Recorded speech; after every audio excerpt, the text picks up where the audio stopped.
La educación no se detuvo, cambió de forma, se adoptó y encontró nuevos caminos entre aulas vacías y pantallas encendidas. Entre aulas y pantallas, un podcast donde exploraremos nuestra nueva manera de aprender junto con mi compañera locutora Catherine Flores, donde se abordará los profundos cambios que se experimentó a través de la educación a pesar de la crisis sanitaria global. Asimismo, tenemos las voces de estudiantes y docentes invitados, cuyos nombres que son expertas y especialistas como profesora universitaria de pedagogía digital Jacqueline Cabello, asimismo a la investigadora en innovación educativa Jennifer Canchachi. Como tercera especialista también tenemos docente de educación superior Ana Lucía Caldas, asimismo a la especialista en tecnología educativa Dana Doy. Por otra parte también tenemos a la psicóloga educativa y orientadora vocacional Yaceli Delgado. Por otro lado también a la estudiante universitaria de educación Brigitte Venturo, asimismo a la estudiante de ingeniería y activista académica Ashley Palomino. Y por último, quien nos acompaña también es la estudiante investigadora sobre aprendizaje virtual Yaneli Solorzano. Bienvenidos a nuestro podcast Entre Aulas y Pantallas. Hoy queremos profundizar en cómo fue la experiencia de cada una durante la pandemia, según sus roles en educación. Jacqueline, cuéntanos cómo viviste este cambio como docente. Gracias, Catherine. Antes de la pandemia, la educación era mucho más cercana. El contacto humano con los estudiantes era fundamental. Pues para mí como docente fue un gran reto poder adaptarme a las ventanas digitales. Y como lo menciona García, en el año 2021 la interacción presencial fomentaba la empatía y su pérdida fue un desafío para poder lograr un aprendizaje colaborativo y efectivo, ¿no? Además tuvimos que reinventar nuevas estrategias pedagógicas para poder mantener la atención y motivación en los espacios virtuales donde la comunicación no verbal se reduce considerablemente, pues la rápida adaptación a las tecnologías, la necesidad de ofrecer un acompañamiento personalizado y emocional a los estudiantes en contextos difíciles significó un esfuerzo constante.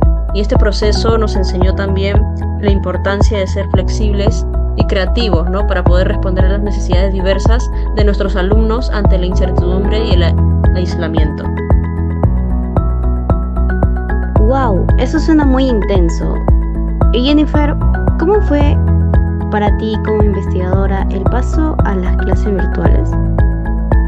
Muchas gracias, estimada.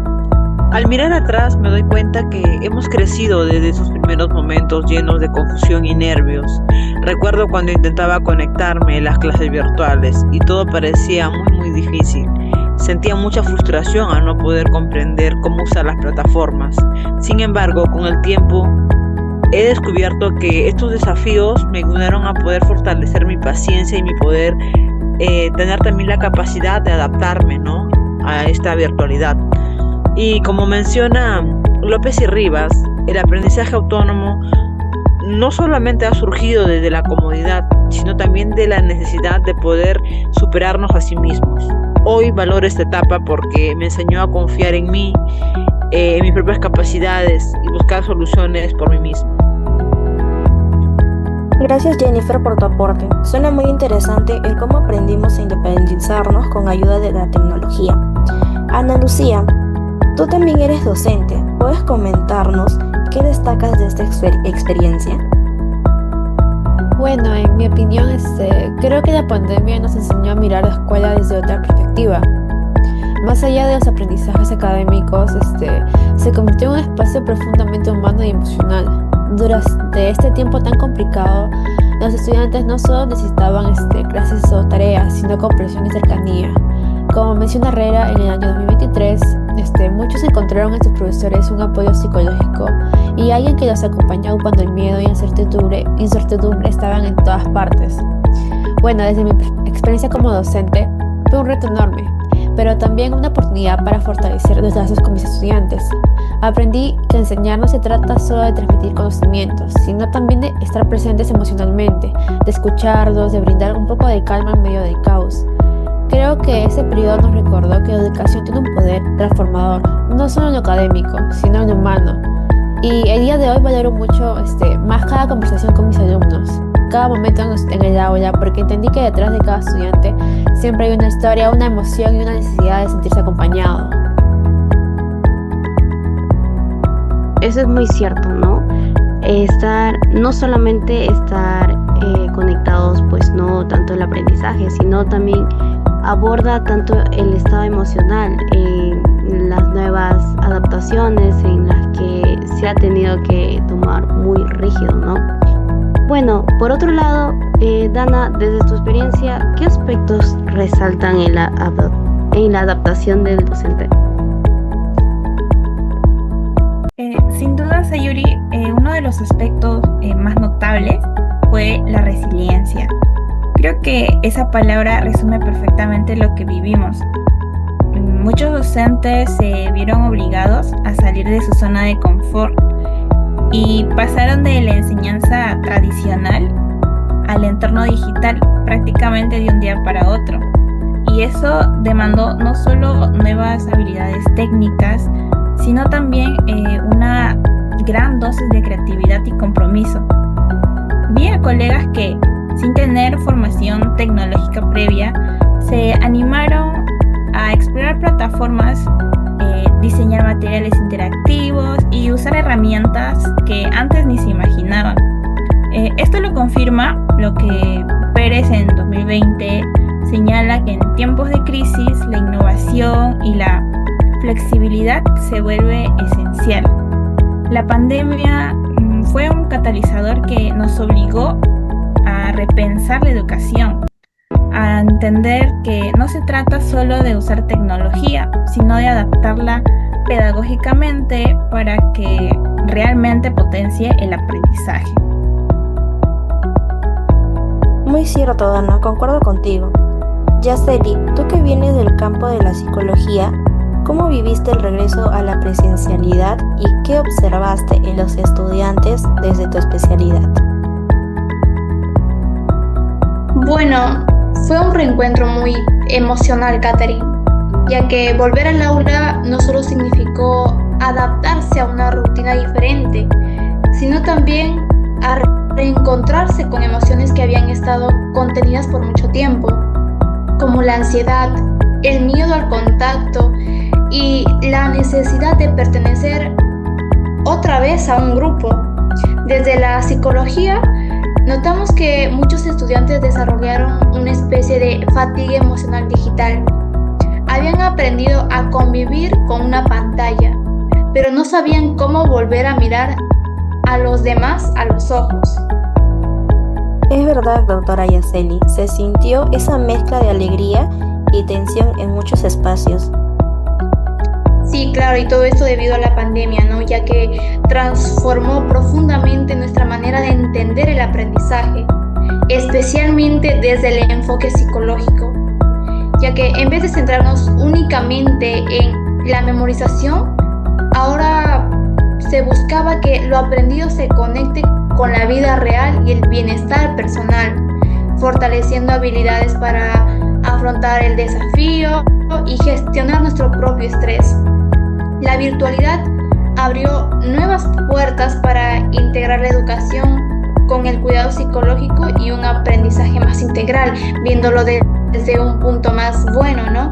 Pero en sí, la educación necesitaba, se puede decir, pasar de esto a sanar, así como lo señala Vizquerra, ¿no? En el 2021, donde en su libro titulado Educación Emocional y Bienestar nos menciona que no hay aprendizaje real sin equilibrio emocional, porque la mente necesita aprender mejor cuando está en calma. Esa frase la llevo muy presente porque la pandemia nos enseñó que cuidar la salud mental debe ser una prioridad educativa. Y lo importante que es la educación no solo es conocimiento, sino también es contención emocional.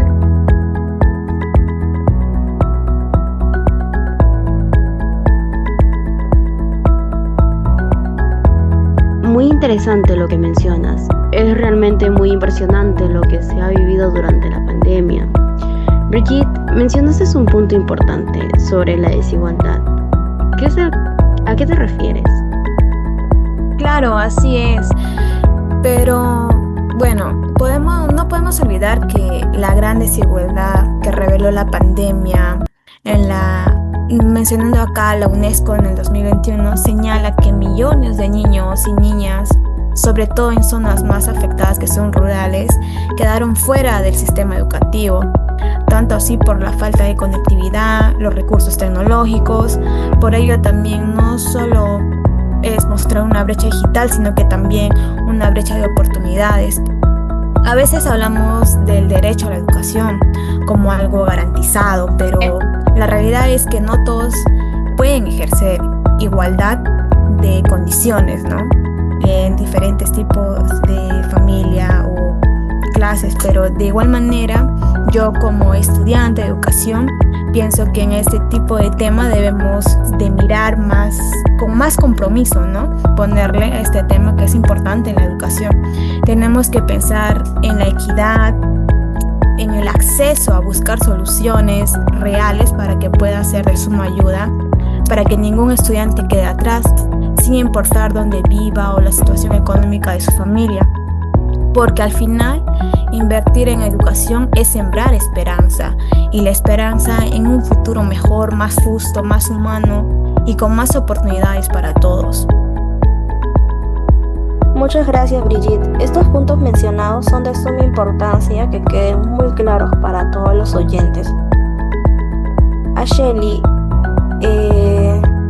desde el lado estudiantil, ¿qué aspectos positivos destacarías?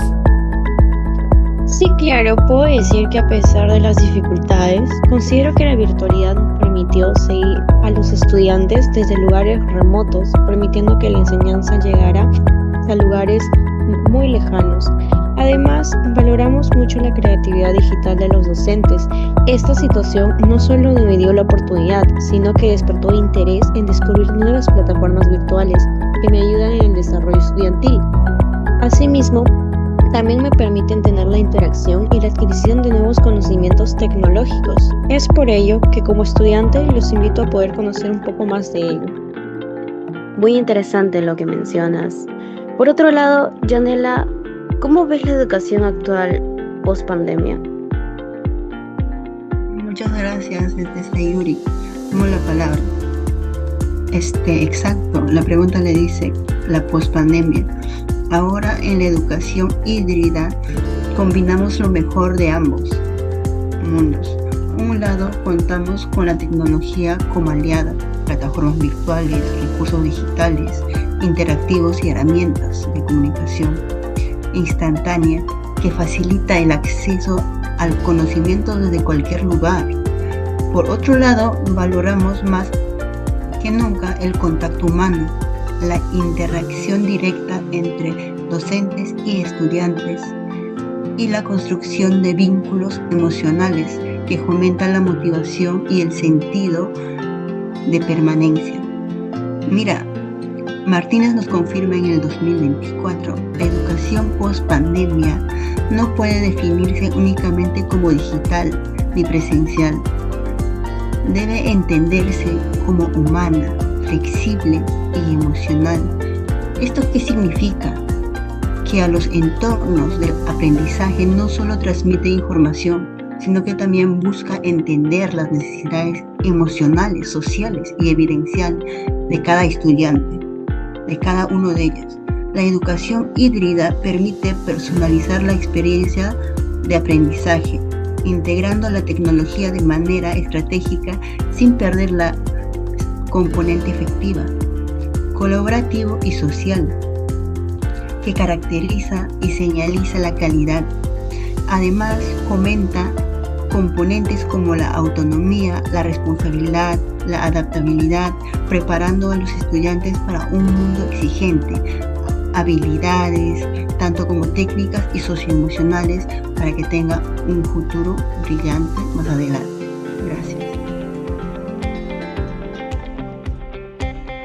Muchas gracias a todos por compartir estas experiencias tan valiosas Es evidente que este cambio ha sido profundo y ha formado una comunidad educativa más resiliente y consciente.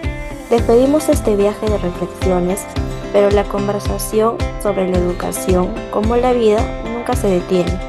Gracias por sintonizar entre aulas y pantallas.